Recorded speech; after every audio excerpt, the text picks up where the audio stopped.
하나님 아버지의 말씀 제가 읽고 말씀 나눕니다.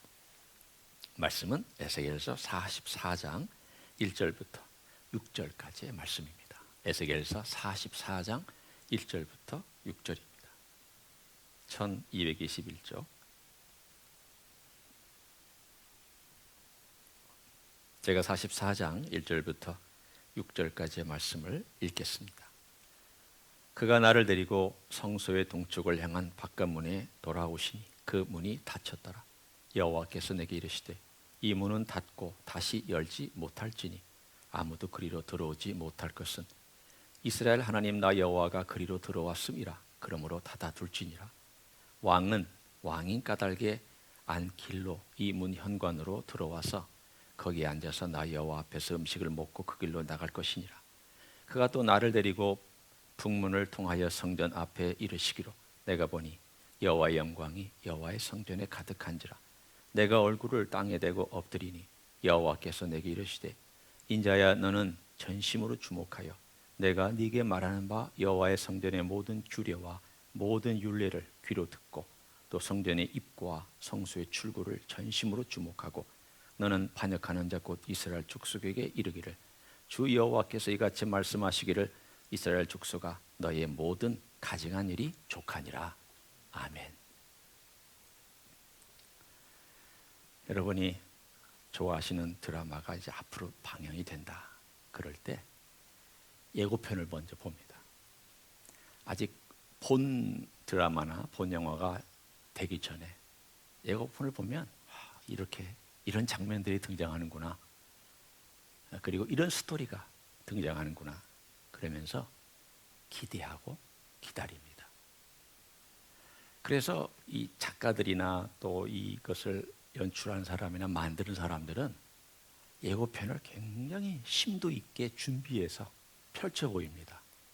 왜냐하면 예고편을 딱 보는 순간 에이 재미없겠다 하는 것과 와 재밌겠다 하는 것이 갈라지기 때문입니다.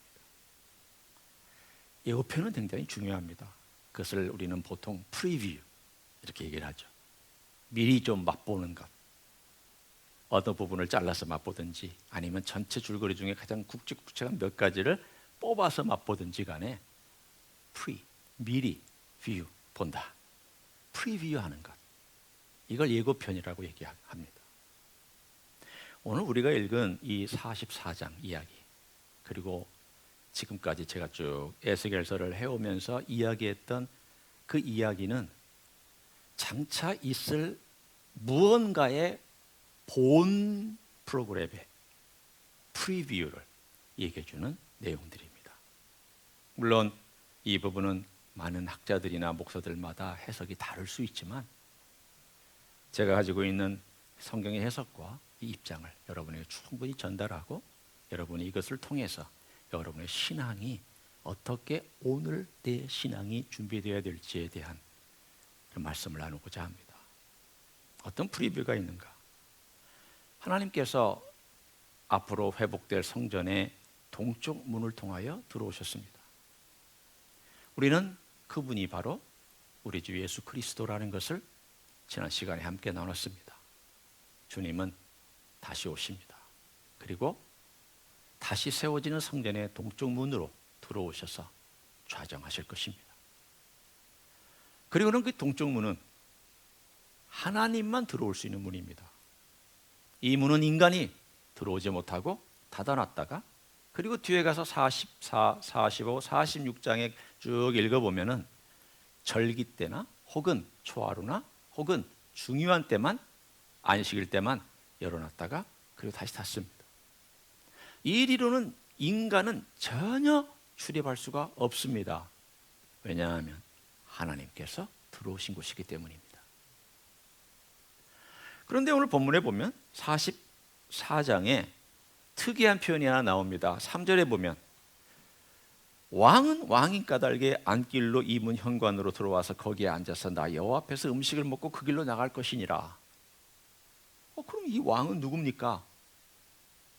여기서는 메시아 그분을 말하는 왕입니까? 아니면 다른 왕을 말하는 것입니까? 아마 여러분은 이 본문을 읽으면서 그런 질문을 하실 수 있습니다. 이 왕은 우리 주 예수 그리스도 메시아 왕을 얘기하는 게 아닙니다. 오늘 44, 45, 46장 전체를 제가 자세하게 설명은 할 수 없지만 이 석장에서는 주인공 둘을 여기서 보통 얘기를 합니다. 하나의 주인공은 왕, 그리고 또 하나의 주인공은 제사장. 왜 이 44장부터 46장까지 이 두 주인공이 중요한지는 앞으로 회복될 예배의 두 주인공이기 때문입니다. 물론 제사장은 무리를 말하기 때문에 둘이라고 하기에는 어폐가 있지만, 그러나 무리를 하나로 묶어서 하나고 왕을 또 하나로 묶어서 하나라고 한다면 이 둘은 앞으로 회복될 그 나라에 대단히 중요한 역할을 하기 때문에 44장에서 46장까지의 대부분의 이야기가 왕과 그리고 제사장의 이야기로 진행이 되고 있습니다. 먼저 왕의 얘기부터 제가 합니다. 이 왕은 어떤 왕인지 여러분 궁금하실 것 같아서 제가 45장으로 넘어가서 잠깐 소개를 해드립니다. 이 왕이 누굴지 아무도 모릅니다. 그래서 어떤 사람은 혹시 다윗이 부활해서 왕으로 다시 또 오나? 아니면 이 왕이 누굴까? 여러 가지 일들이 우리가 일어날 수 있지만 한번 보십시오. 7절에 보면은 왕에게 돌린 땅이 등장합니다. 그 회복될 이스라엘 나라에 왕이 존재하는데 그 왕에게 땅을 부여하고 8절 이 땅을 왕에게 돌려 이스라엘 가운데 기업으로 삼게 하면 나의 왕들이 다시는 내 백성을 압제하지 아니하리라. 그 나머지 땅은 이스라엘 족속의 그 지파대로 줄지니라.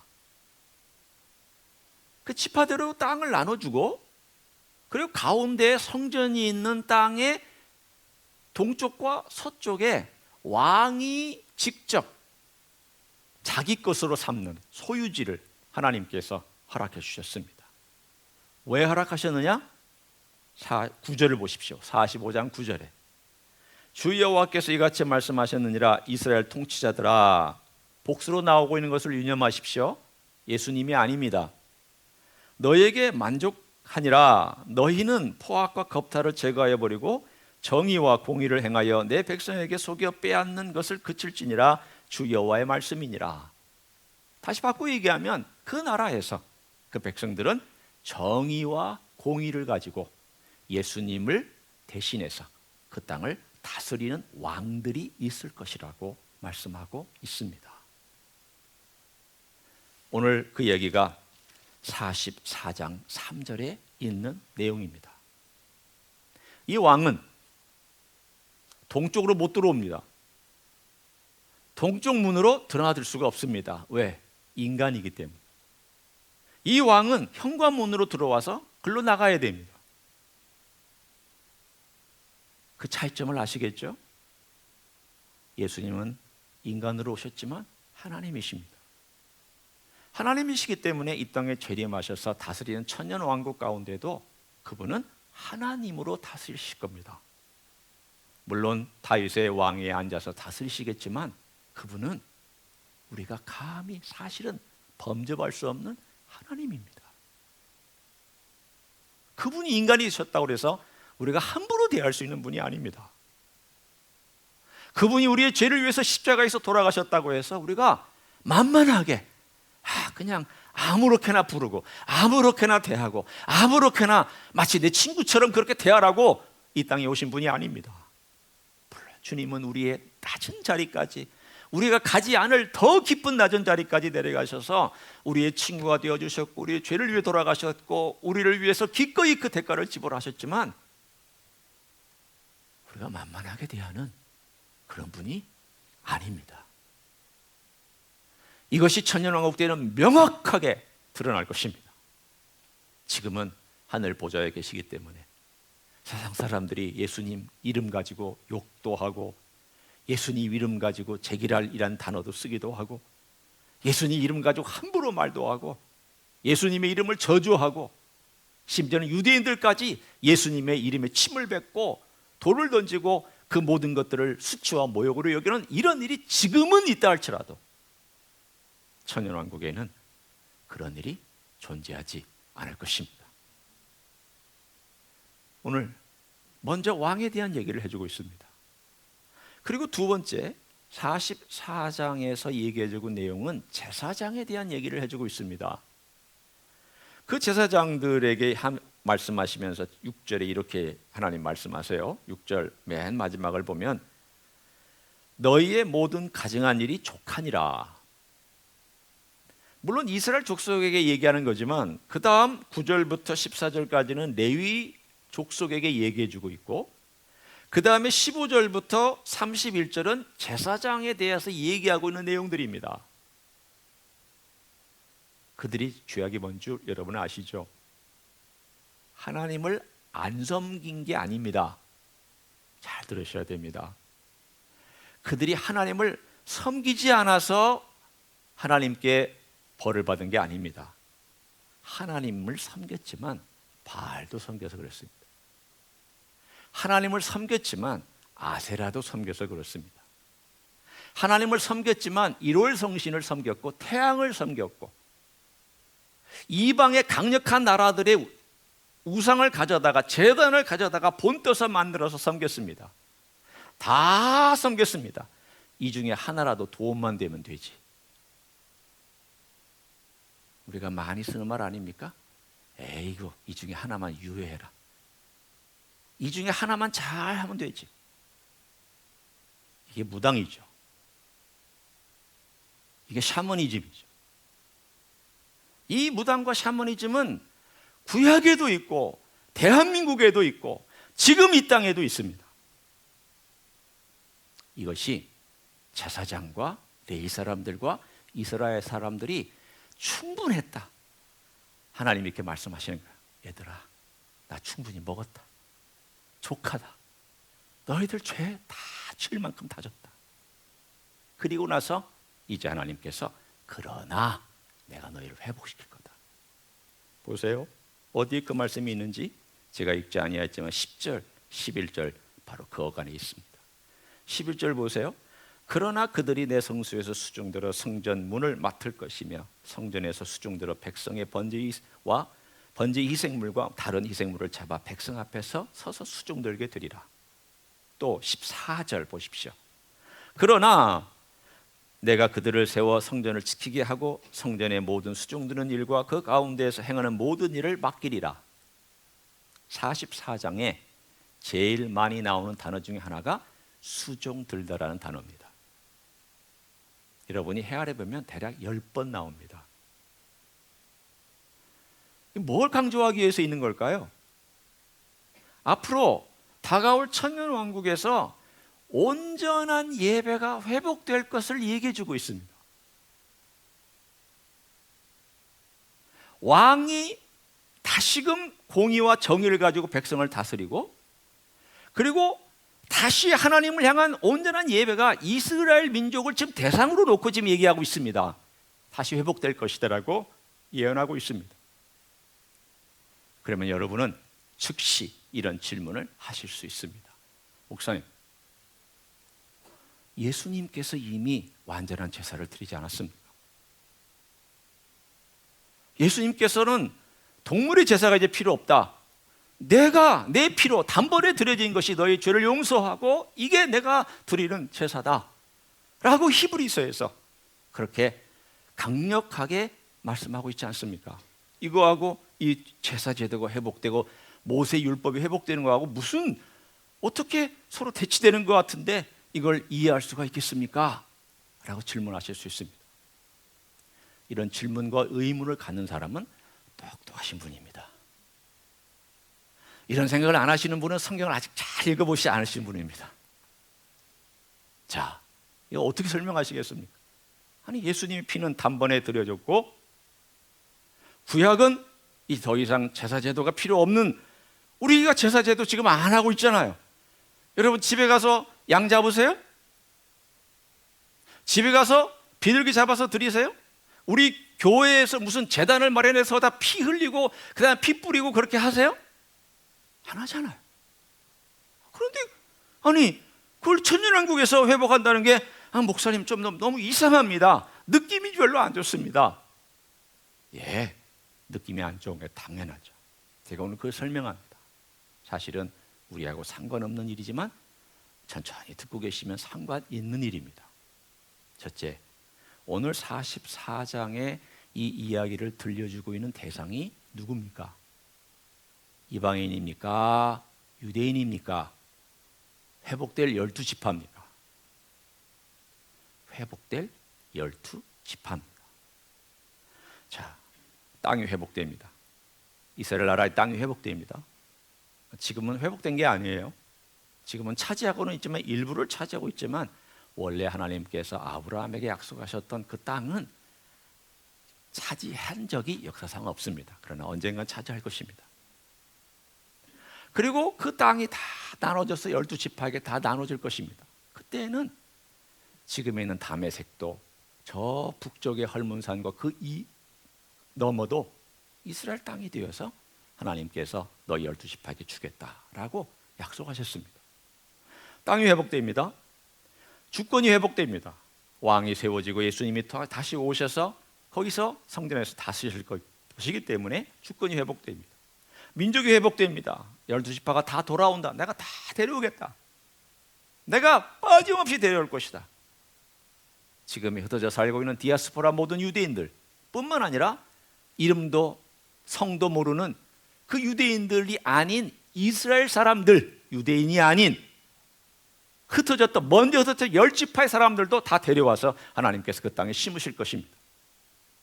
그럼 그들이 돌아와서 무엇을 원하겠습니까? 우리가 실패했던 모세 율법, 우리가 지키지 못해서 멸망당하고 쫓겨났던 그 모세 율법을 우리가 어떻게 지킬 수 있을까? 그들에게는 대단히 중요한 이슈입니다. 왜 그 이슈가 중요하냐면 우리가 통일을 이루어서 통일된 대한민국을 이루는 것보다도 100배, 1000배나 중요한 일입니다. 우리는 그때 불순종해서 실패했다. 한 번은 성공해 봐야 되잖아요. 한 번쯤은 모세의 율법이 가지고 있는 것들을 성공하고 실천해 봐야 되잖아요.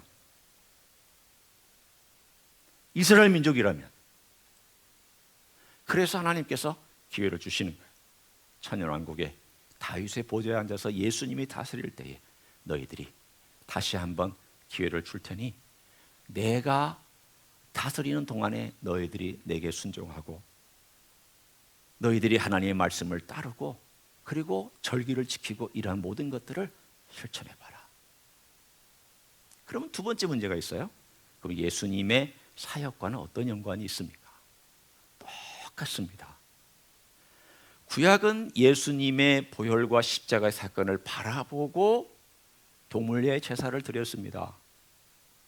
여러분, 동물의 제사는 죄를 없이 하지 못합니다.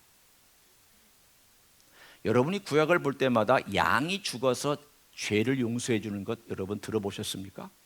절대 양과 소는 백성의 죄를 없이 하지 못합니다. 없이 하는 것은 하나님의 용서입니다. 그 용서는 예수 그리스도의 십자가를 근거로 용서해 주신 내용입니다. 따라서 동물의 제사는 죄인인 것을 알려주는 것밖에 없습니다. 너 죄인이야. 이 피가 흘려지도록 너는 죄인이야.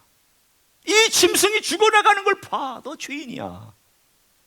네가 죄지면 이렇게 짐승이 죽어. 너 죄인이야. 너는 하나님의 용서가 필요해. 이거예요. 영어로 말하면 리마인더예요. 리마인더. 상기시켜주는 거예요. 너 죄인이야. 하나님의 용서가 필요해. 하나님 앞에 와. 너 제대로 제사 드리고 하나님의 용서를 구해. 이 구약이었어요. 지금 우리는요 똑같아요. 주님께서 십자가에서 죽으시고 주님께서 우리의 죄를 위하여 피 흘리신 것을 우리는 look back, 돌아보면서 나는 죄인이야. 나는 주님의 용서가 필요해. 나는 주님의 십자가 앞에 올 때마다 주님께서 피 흘리실 정도로 나는 극악한 죄인이야. 이걸 리마인드 해주는 거예요. 십자가는. 십자가 자체가 용서하지 않아요. 십자가에서 흘리신 피가 우리를 덮어주는 거예요. 주님의 사역과 주님의 그 공로가 나를 덮어주는 거지 십자가가 덮어주는 거 아니에요. 천년왕국 때도 마찬가지예요. 그들은 어떤 사람들이냐? 이 대상들은 살아서 7년 환난을 겪고 나서 천년왕국에 들어간 사람들이에요. 육신을 가지고 들어갔습니다.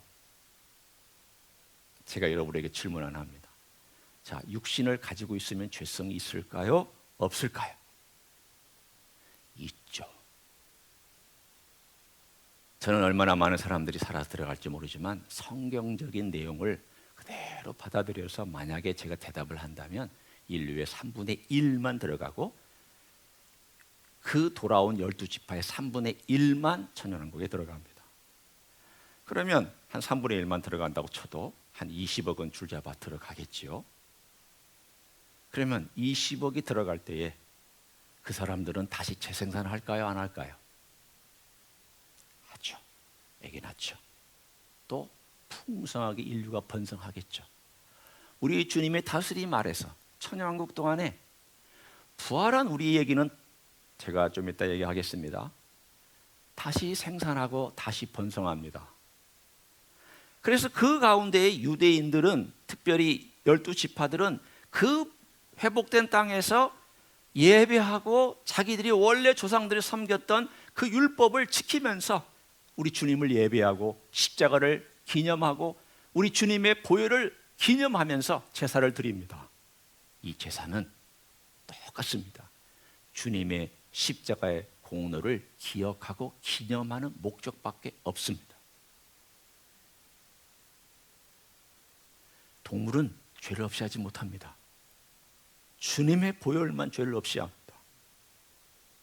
그래서 이거는 실물 교육입니다. 여러분이 제일 잘 배울 수 있는 방법이 무엇입니까? 손으로 만지고 직접 해보고 직접 들여봐야 실물 교육입니다. 머리로만 상상해가지고는요 잘 안 돼요. 왜 성찬식을 하느냐? 실물 교육이기 때문입니다. 우리는 7월 달부터 다시 성찬식을 하려고 좀 고민하고 있습니다. 이제는 좀 해야 되겠다. 그동안에 우리가 여러 가지 것들 때문에 하지 못했지만 해야 되겠다. 그럼 7월 첫째 주에 아마 우리가 성찬식, 8월 첫째 주, 7월 첫째 주에 성찬식을 시작할 것입니다. 성찬식은 실물 교육입니다. 나를 기념해라. 그리고 성찬을 들 때 내가 너를 위해서 이렇게 피 흘렸다는 것을 알아라. 내가 너를 위해서 살이 찢겨졌다는 것을 기억해라. 그리고 그것을 오늘로 살아내라. 그걸 알고 살아내라. 여러분, 캐톨릭은요 자기들이 성찬식을 거행할 때마다 예수님의 진짜 살이 찢겨지고 진짜 피가 흘려진다고 믿고 있어요. 예수님이 성찬식마다 죽으셔야 돼요. 그건 좀 이단 같지 않으세요? 그렇죠? 이단이에요. 말이 안 돼요. 예수님은 단번에 죽으셨고 단번에 피를 흘리셨어요. 그리고 그것은 효과를 유효하고 영원해요. 우리가 그걸 기념하고 그것이 오늘날 우리의 믿음으로 살아내는 것이죠. 예수님이 성찬식 할 때마다 돌아가셔서 그 떡을 먹을 때마다 이게 진짜 예수님의 피고 살이고 진짜 포도주를 먹을 때마다 진짜 예수님의 피다. 그래서요 그 사람들은 성찬식을 대할 때 발발발발 떨면서 먹어요. 의미가 있죠. 가짜지만 의미가 있는 거예요. 왜? 진짜 예수님의 살이고 진짜 예수님의 피인데 내가 함부로 해서는 안 되지. 잘못된 것도 이단도 사람을 두렵게 할 수 있고 사람에게 그렇게 도전할 수도 있고 두려워하게 할 수도 있어요. 그러나 잘못된 거죠. 그러나 중요한 메시지는 있어요. 우리가 정말 우리 주님을 기념하고 기억하고 드리잖아요.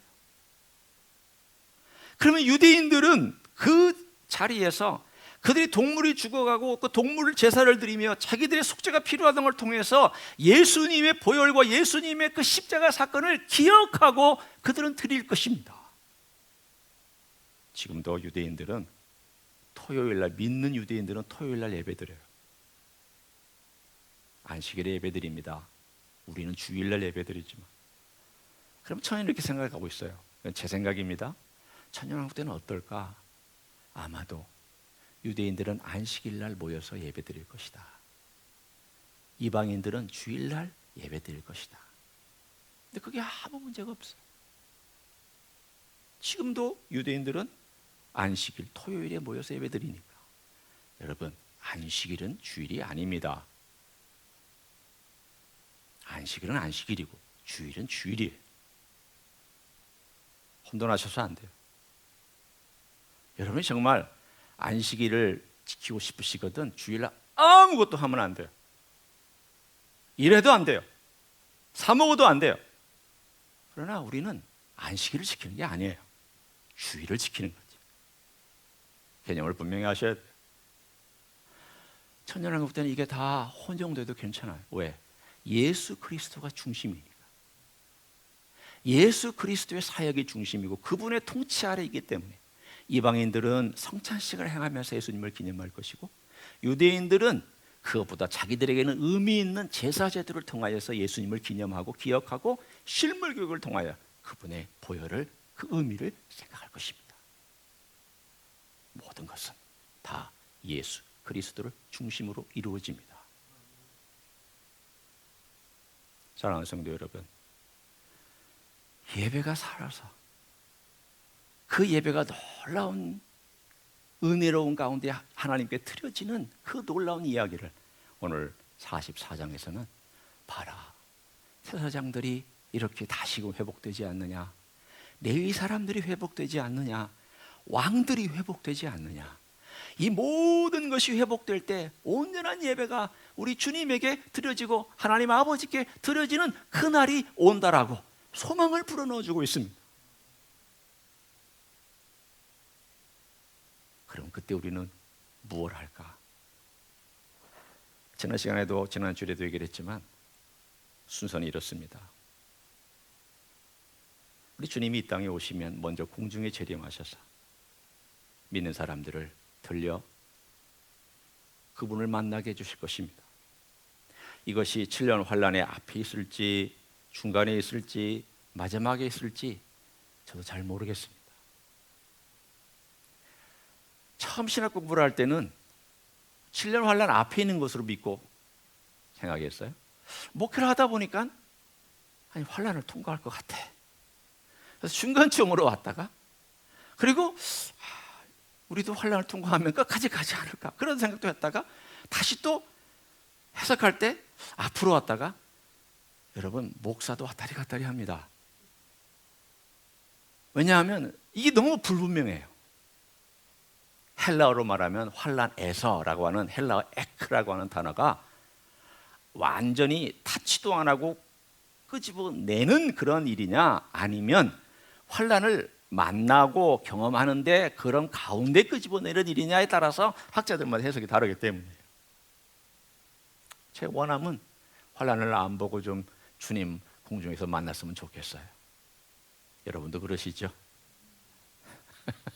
그건 우리의 원함이지 안 그럴 수도 있어요.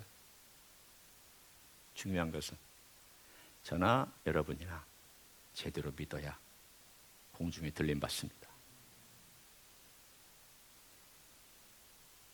제가 목사로서 여러분에게 할 수 있는 말은 잘 믿으셔야 된다는 거예요. 제대로 믿으셔야 된다는 거예요.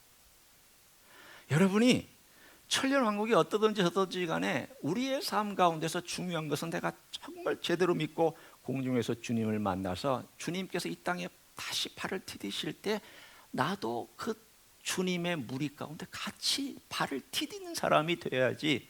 그렇지 아니하면 우리의 삶은 대단히 불행하고 대단히 어려운 일을 경험할 수 있기 때문입니다.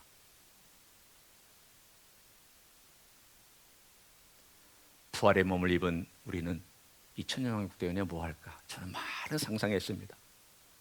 저는 여러분보다 상상을 더 많이 합니다. 성경 가지고 계속 연구하니까. 아마도 우리는 부활의 몸을 입었지만 육신이기 때문에 이런 육신이 아닌 다른 어떤 육체의 몸을 가진 피지컬한 바디와 부활의 몸이기 때문에 충분히 어울릴 수 있고 충분히 먹을 수 있고 충분히 같이 살 수 있습니다. 아마도 그 땅에서 여러분이 왕노릇 할 것입니다.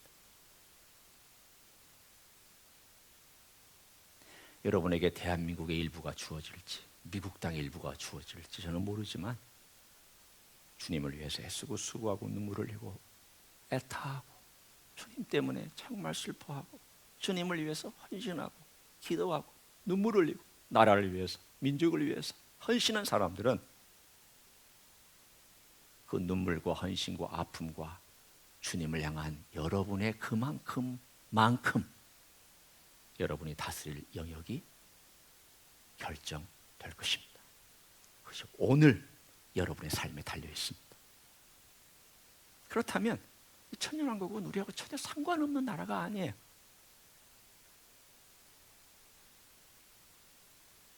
그때도 인구는 무지불안할 거예요. 예수님의 통치 아래에서 건강하게 살 거예요. 예수님의 통치 아래에서 문명이 발전할 거예요. 대단히 많은 수단과 방법들이 지금보다 월등히 뛰어날 거예요. 아마 그때가 되면 1000년 사는 건 문제가 아닐 거예요. 그런데 이 천년왕국이 끝날 때 사탄이 무저갱에서 한번 풀려나서 이 다시 태어난 인류들을 꿰는 일들이 한번 등장합니다. 왜 이 일이 있을까 생각해 보십시오. 인간은 제가 말씀드렸습니다. 죄성을 가지고 태어납니다.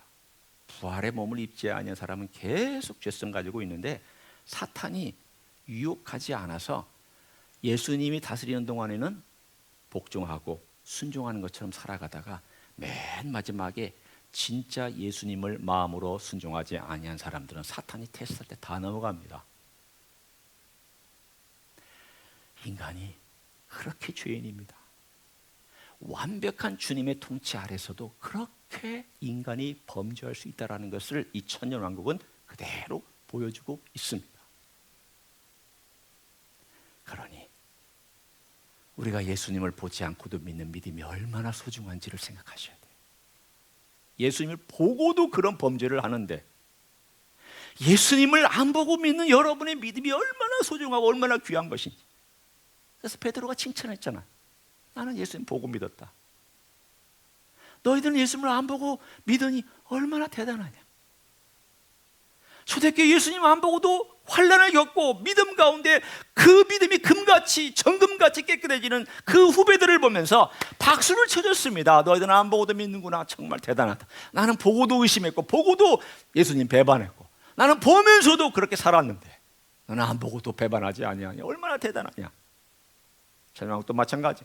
예수님 예루살렘에 다스리시고 성전에 계시고 그들은 와서 예배도 드리고 예수님의 놀라운 일들을 경험하는데 마지막에 가서 사탄이 한번 슉 하고 유혹하니까 넘어가서 예수님 배반하고 예수님께 항거하고 그리고 나서는 하늘에서 불이 내려와 그들을 살라서 영원한 하늘과 영원한 새 땅과 새 하늘로 갈라지고 영원한 그러한 불구덩이로 갈라지는 그 일이 천년왕국 바로 그것이 끝나면서 이루어진다는 것을 요한계시록은 우리에게 말씀하고 있습니다.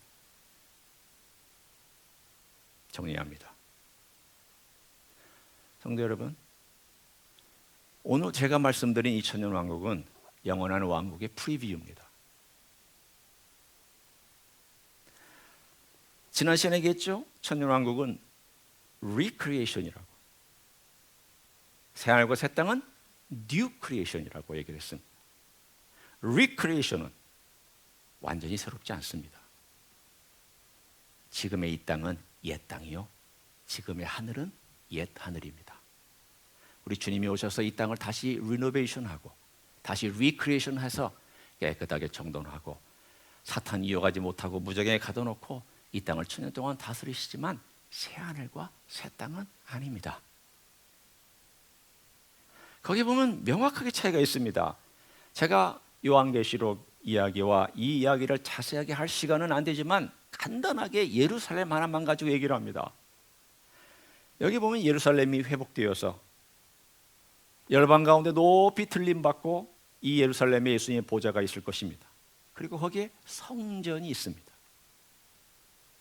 그런데 요한계시록에 보면 22장에 21장과 22장에 보면 새 예루살렘에는 성전이 없습니다. 뭔가 좀 긴가민가 하신 것 같은 느낌이 있어요. 아니 목사님 성전이 없어요? 금시초문인데요. 예, 금시초문인 분을 위해서 제가 읽어드릴게요. 이미 들으셨던 분은 괜찮아요. 제 생애에 처음 들어보는 말씀입니다. 처음 들어보는 말씀 제가 읽어드립니다. 요한계시록 21장 22절.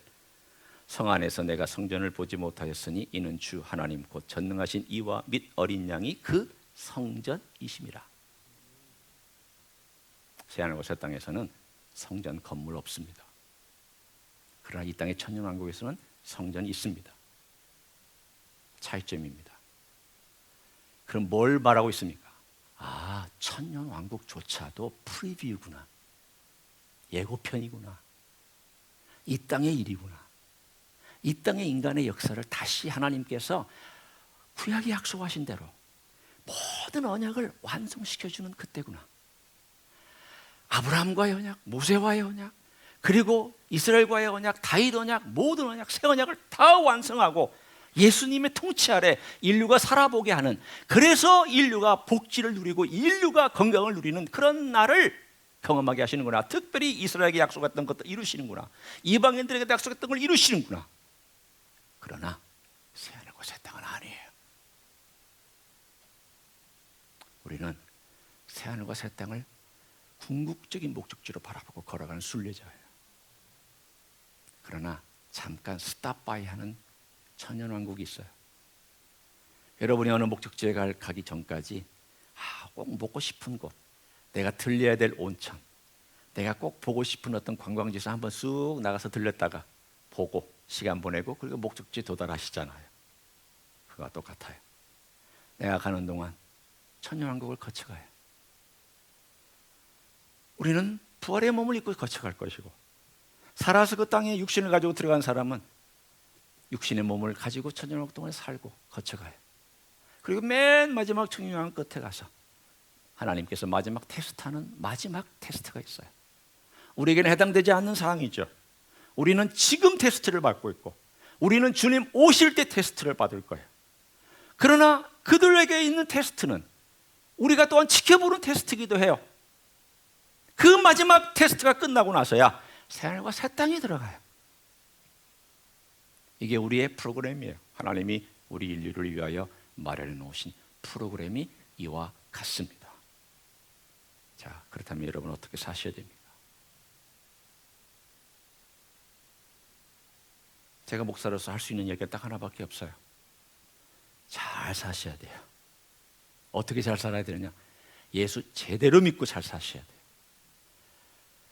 적당히 믿지 마세요. 성경 말씀을 잘 안다고 믿는 것 아닐 수 있어요. 기도 잘한다고 믿는 것 아닐 수 있어요. 봉사 잘한다고 믿는 것 아닐 수 있어요. 내가 성경에 있는 이야기를 줄줄줄줄 꿰뚫고 있다고 성경 예수님 믿고 있는 것 아닐 수 있어요. 제가 믿으면 두 가지가 있다고 분명히 얘기했습니다. 수요 예배 때 그걸 제가 한번 장장 설교한 적이 있어요. 하나는 객관적인 믿음, 성경 말씀과 그 진리를 받아들여서 이게 내 거구나. 그러나 주관적인 믿음이 있어야 돼요. 뭐냐면 예수님을 인카운터, 만난 믿음이 있어야 돼요. 매일 예수님과 만나고 있느냐, 나는 예수님을 닮아가고 있느냐, 나는 예수님의 옷을 입고 있느냐, 나는 매일매일 예수님과 함께 교제하고 있느냐, 예수님과 정말 만난 경험이 있느냐, 그 신비로움 속에 있느냐, 그 밀접함과 친밀함 가운데 살고 있느냐. 이거 없으면 여러분 겉으로만 믿는 거예요. 그냥 교회 다니는 거예요. 진짜 믿음은 예수님 만나서 예수님이 내 구주고 나 목자고, 그분의 십자가를 볼 때 항상 눈물은 흘리지 않지만 정말 내 마음속에 내 죄 때문이구나, 내 허물 때문이구나, 내가 예수님 때문에 이렇게 구원받았구나, 정말 너무 감사하다. 내가 이 예수님이 없었더라면, 이 십자가의 보혈이 없었더라면 나는 어떤 인생을 살 뻔했나, 내가 들어갈 영원한 지옥과 그 불구덩이는 어떤 것이었을까. 이런 마음에 감동으로 살아가는 사람, 여러분 한번 스스로를 점검해 보세요. 나는 그런 마음이 있는지, 난 그런 마음으로 영혼을 기다리고 있는지, 나는 그런 마음으로 주님의 재림을 기다리고 있는지, 나는 그런 마음으로 진짜 오늘 하루하루를 정말 믿음으로 살아가고 있는지 확인하셔야 돼요. 제대로 믿으셔야 돼요. 겉으로 믿지 마세요. 그때 쭉정이와 알고 다 분간되고 다 나타납니다. 양과 염소 다 갈라집니다. 진짜와 가짜 다 나타납니다. 진짜 믿음과 가짜 믿음 다 나타납니다. 저는 여러분 모릅니다. 주님만 아십니다. 여러분이 스스로 내가 진짜 믿음인지를 점검하시고 믿음 안에서 매일매일 두렵고 떨림으로 여러분의 구원을 완성해 가시는 여러분 되시기를 예수님의 이름으로 간절히 축원합니다. 기도하시겠습니다.